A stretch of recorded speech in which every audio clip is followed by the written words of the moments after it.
I backed into medicine. It's a long story. I actually started out in college by driving an ambulance. And while driving an ambulance, it was a volunteer ambulance squad at my college. And that got me somewhat interested in medicine. Then I started volunteering in an emergency department. And one thing led to another, and then decided to go to medical school.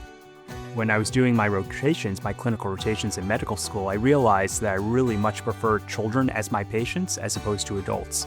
So I first went into pediatrics and then did a subspecialty fellowship for 3 years in pediatric emergency medicine.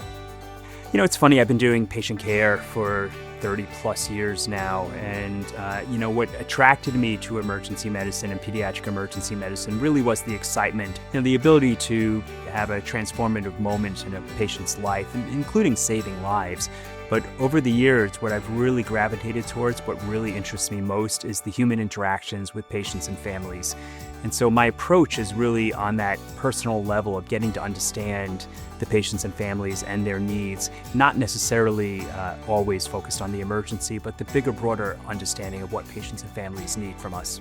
My career is bifurcated, so most of my time is spent administratively thinking about how do I improve the services that we provide across the hospital, how do we grow the services for Northwest Arkansas, how do we provide better patient care and deliver patient care differently.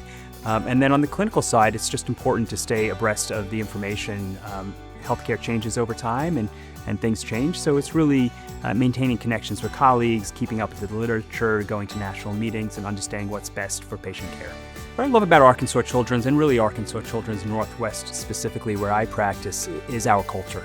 I think that's what differentiates us from other hospitals. I think the way that we take care of each other as care providers, teammates, team members is unique and special. I think the experience that we provide for patients and families here is patient-centered, very focused on prioritizing the needs of our patients and families. And because of our size, we can do it in a very unique and special way.